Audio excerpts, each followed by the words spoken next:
Hola querido público. Espero que estén teniendo un buen día, en donde sea que se encuentren. En este vídeo, quiero compartirles de un tema muy bueno, y que muy pocas personas conocen. Es un concepto que te ayuda a potenciar tu mente. A lo mejor puede parecer algo sin importancia, pero no es así. Te voy a compartir el círculo de las creencias, que desarrolló Emma Sargent, una oradora informada al extremo, eficaz, e inspiradora que trabaja por todo el mundo. Este círculo lo desarrolló junto con sus colaboradores. Y dice así. El estado de ánimo conlleva a ciertos comportamientos y pensamientos. Estos pensamientos te llevan a la creencia, y tu comportamiento te lleva a las consecuencias del mismo, y posteriormente a las creencias. No voy a hablar mucho de este círculo, pero si te interesa este tema, puedes dejarme un comentario en el vídeo y haré un vídeo que hable detalladamente del círculo entre otras cosas. El tema de hoy es acerca del neurofeedback, que consiste en el entrenamiento de la mente. En este vídeo explicaré del tema con una serie de 16 cuestiones que seguramente te ayudará a comprender muy bien el tema. Bueno, comencemos. 1. ¿Qué es el neurofeedback? El neurofeedback se basa en el registro y el análisis automático de la actividad eléctrica del cerebro.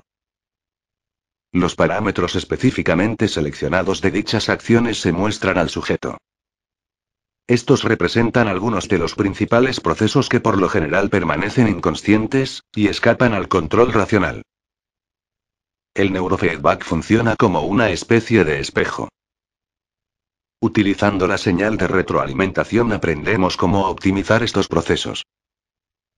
La retroalimentación es ampliamente difundida en la naturaleza. Condiciona la existencia de cualquier organismo, se utiliza también en la técnica, los negocios y la educación. Hace posible la autorregulación de los sistemas, y mejora considerablemente su calidad. 2. ¿Qué relación existe entre el neurofeedback y el biofeedback? El biofeedback abarca una gama más amplia de métodos que hacen uso de la retroalimentación de distintas señales fisiológicas, como por ejemplo, la actividad eléctrica de los músculos, EMG, la tensión de la vejiga urinaria, la actividad electrodermal, EDA/GSR, o la temperatura del cuerpo. Se aplican en tratamientos, o en entrenamientos del rendimiento de las funciones del organismo, sobre las cuales informan dichas señales. El neurofeedback es uno de los métodos del biofeedback más sofisticados. Utilizando las señales provenientes directamente del sistema nervioso central, se caracteriza por un rango de acción más amplio, permitiendo además captar algunos correlatos de las funciones psíquicas superiores.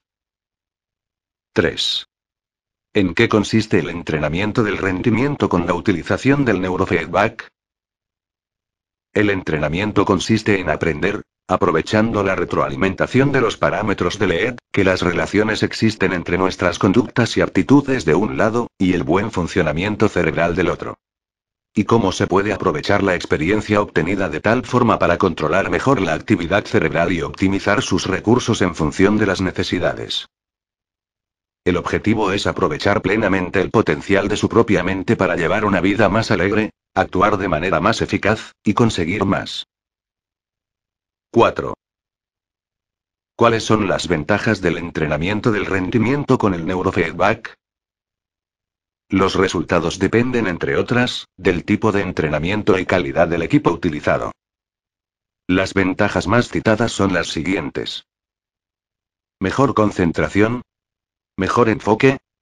Facilidad en la toma de decisiones. Disminución del número de errores. Abreviación del tiempo de reacción. Aumento de creatividad. Mejor capacidad memorística. Aprendizaje más rápido. Mayor resistencia al estrés. Mayor rendimiento. Menor susceptibilidad al desgaste. Disminución de ansiedad y temores como el miedo al público. Relajamiento profundo y más fácil de alcanzar. Mejora del bienestar psicológico. Mejor integración cuerpo/mente. Mayor seguridad de sí mismo y autoestima/asertividad. Mejor autocontrol. Desarrollo de autoconsciencia. Y por último, desarrollo de inteligencia emocional. 5. ¿Será que el entrenamiento del rendimiento con la técnica del neurofeedback es bueno para todo? No. Este tipo de entrenamiento afecta generalmente el potencial del cerebro, y las reacciones al estrés, lo cual por su importante papel en muchos campos hace del neurofeedback un instrumento muy universal. 6. ¿Para qué sirven las ventajas de utilizar el neurofeedback? Entre algunos ejemplos están encuentros y entrevistas importantes, presentaciones en público, actuaciones, competiciones deportivas, exámenes, estudios, proyectos, análisis, arte/creatividad, toma de decisiones, actuaciones bajo estrés, situaciones críticas, sobrecarga de trabajo, contactos interpersonales. 7. ¿Quién utiliza más a menudo el entrenamiento del rendimiento mediante el método de neurofeedback? Las personas que utilizan su propia mente de forma muy intensiva. Las personas que a menudo se enfrentan a numerosos desafíos. Igualmente, los que están expuestos a altos niveles de estrés, entre los que se encuentran, por ejemplo, personajes del mundo de espectáculo, hombres de negocios, conductores, ejecutivos, pilotas, policías, especialistas, deportistas, bomberos, estudiantes, artistas, funcionarios, entre otros. 8. ¿Funciona en cada caso el entrenamiento del rendimiento en neurofeedback? Los estudios sugieren que alrededor del 90% de personas perciben el impacto positivo del entrenamiento. Sin embargo, sus resultados varían dependiendo del individuo. Para algunas personas el neurofeedback significa un verdadero cambio. Las evaluaciones subjetivas se ven confirmadas por los estudios de índices objetivos, como por ejemplo libre asociación de ideas, cantidad de errores cometidos, destreza audiovisual, y rendimiento escolar. Algunos estudios indican también un incremento del IQ. 9. ¿Requiere el neurofeedback tener fe? Sí. Un poco de fe en sus propias fuerzas, y una sincera motivación para mejorar sus capacidades. Los resultados, como en cualquier proceso de aprendizaje, dependen del empeño personal. 10. ¿Para quién no es conveniente el entrenamiento del rendimiento con el método de neurofeedback? El entrenamiento del rendimiento no será conveniente para las personas que no sienten la necesidad de aumentar sus habilidades mentales, ni su resistencia al estrés. No pueden dedicarle al menos un cuarto de hora de vez en cuando.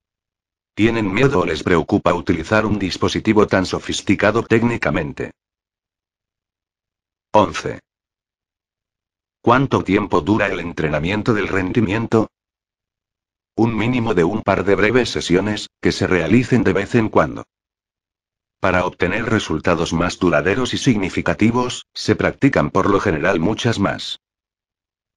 Sin embargo, los mejores resultados se obtienen practicando de manera constante, al igual que en el caso de ejercicios de deporte.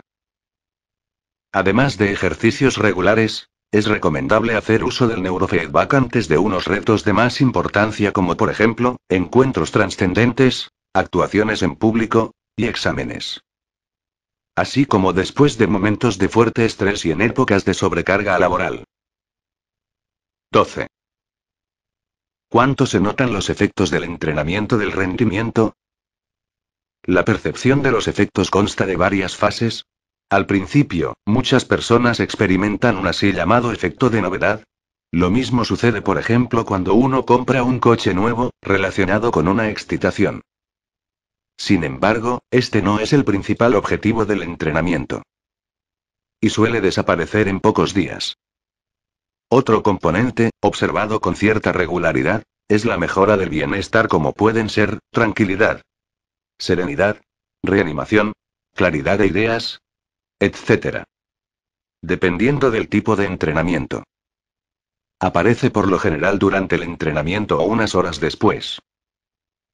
El tercer componente, considerado como principal meta del neurofeedback, es una gradual, a lo largo de varios entrenamientos, optimización de las funciones psíquicas mencionadas antes. como enfoque, concentración y capacidad psíquica. Con el tiempo, el elevado nivel de funcionamiento penetra en muchos campos de la vida, y comienza a ser percibido como su elemento natural.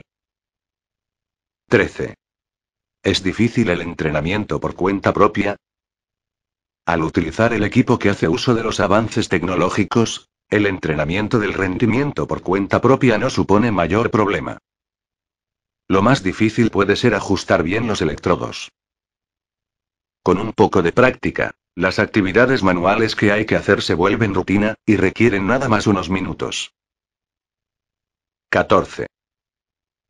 ¿Existen algunas restricciones o contraindicaciones para el neurofeedback? El neurofeedback terapéutico debería ser realizado por un terapeuta y utilizando dispositivos destinados a tal efecto. Las personas que sufren epilepsia, síndrome postraumático, o esquizofrenia deberían utilizar el neurofeedback exclusivamente bajo la supervisión de un terapeuta. No se practica el neurofeedback en niños menores de 7 años, a los niños más grandes con déficit de atención se aplica generalmente retroseñales, en forma de atractivas presentaciones visuales. 15. ¿Existen algunas restricciones o contraindicaciones para el neurofeedback? A veces aparece una pasajera excitación nerviosa. En tal caso, hay que abreviar las sesiones, realizarlas con menor frecuencia o dejar de entrenar. En estados de fuerte tensión psíquica o falta de sueño, el entrenamiento puede ocasionar una somnolencia pasajera. Y para finalizar, la última cuestión. 16. ¿Las ondas cerebrales alfa son las mejores? Las ondas alfa en la parte posterior del cráneo son de hecho deseables en un estado de vigilia en reposo. Este tipo de ondas tiene efectos fisiológicos positivos permitiendo a la vez pasar con más facilidad, si necesario, a otros niveles de activación. No obstante, hay que aclarar que no hay ondas cerebrales que sean las mejores en cada momento. Por ejemplo, las ondas teta predominan durante un sueño sano, sin embargo su predominación en estado de vigilia se asocia por lo general a falta de atención. El tipo de ondas deseable depende también de la localización en el cerebro y de la edad de la persona examinada, no presentándose además casi nunca un determinado tipo de ondas solo, sino con ondas de otras frecuencias en varias proporciones. Finalmente, resulta más importante la flexibilidad de sus modificaciones en función de las variables de la capacidad de predominar durablemente. Bueno, eso fue todo amigos y amigas, espero verlos pronto en otro vídeo. No olvides suscribirte y darle like al vídeo. Si quieres que se haga un vídeo sobre algún tema en particular, no olvides dejarlo como comentario. Hasta la próxima.